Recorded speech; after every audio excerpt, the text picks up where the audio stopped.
वो इन्वेस्टमेंट है जिसका डिविडेंड यानी मुनाफा जीवन के अंत तक मिलता रहता है।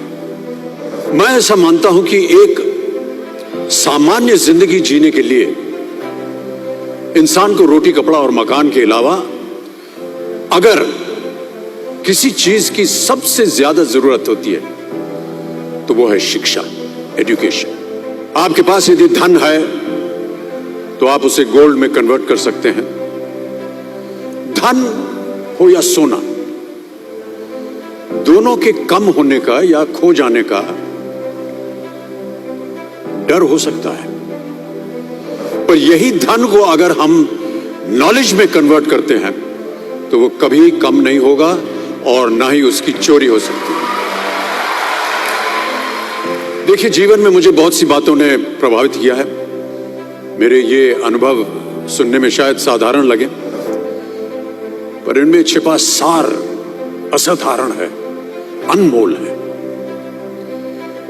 यदि मैं आपसे पूछूं कि सबसे शक्तिशाली व्यक्ति कौन है, सबसे शक्तिशाली व्यक्ति कौन है, तो कोई कहेगा कि जिसके पास पावर है, वेपन्स है, शस्त्र है, धन है, किसी देश का राजा या किसी सल्तनत का वारिस है।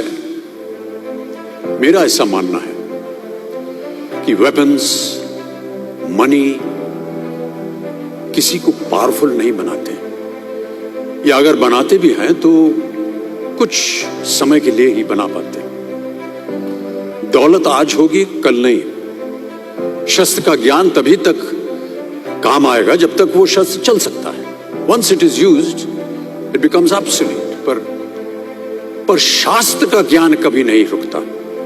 Knowledge can never be obsolete.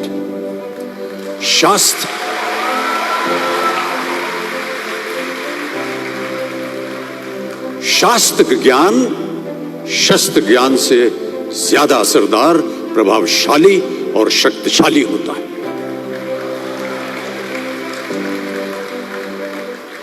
अब देखिए, एक राजा ने कितने राज्यों पर विजय प्राप्त की, कौन कौन से शस्त्रों का इस्तेमाल किया, कितने सैनिक थे, यह शायद आपको याद न हो,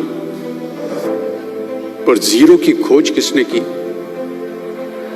बल्ब का आविष्कार किसने किया, राष्ट्रगान किसने लिखा, ओथेलो, मैकबेथ की रचना किसने की, ये आपको जरूर याद रहेगा।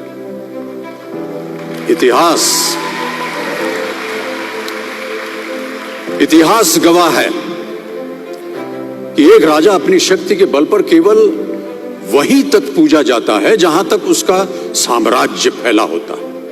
वो केवल अपनी प्रजा का प्रिय होता है। पर अपने ज्ञान की कीर्ति फैलाने वाले Albert Einstein, William Shakespeare, Rabindranath Tagore सिर्फ अपनी जन्मभूमि में ही नहीं बल्कि पूरे विश्व में पूजे जाते हैं। संपूर्ण मानव जाति के लिए वो प्रेरणा स्रोत बनते हैं। ज्ञान का धनी व्यक्ति हमेशा ही सम्मान और आदर योग्य होता है, क्योंकि ज्ञान वो कवच है, वो शील्ड है जो आपके जीवन में आने वाली कठिनाइयों से आपकी रक्षा करेगा। फिर किसी भी शस्त्र की आपको आवश्यकता नहीं होगी। दो चीजें इंसान यदि अपने जीवन में एक बार सीख लेता है तो वो उसे कभी भूलता नहीं। एक है तैरना, स्विमिंग, दूसरा है साइकिल चलाना। सालों बाद भी अगर आप इन क्रियाओं को करेंगे तो कभी भी इस बात की चिंता नहीं होगी कि आपको स्विमिंग करना या साइकिल चलाना याद है कि नहीं। You will confidently do it. काश कि हम पढ़ाई भी इसी नजरिए के साथ करें, that when you will chase knowledge, numbers will always follow. देखिए, महाभारत में जब गुरु द्रोणाचार्य ने एकलव्य को अपना शिष्य मानने से और अपने गुरुकुल में लाने से इनकार कर दिया था, तो एकलव्य ने क्या किया?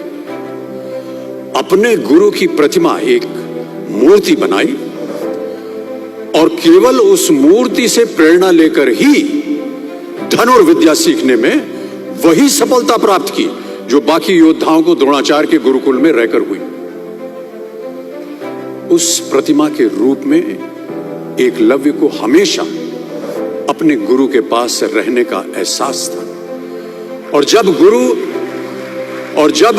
गुरु साथ में हो तो सफलता हासिल करने से आपको कोई भी नहीं रोक सकता है।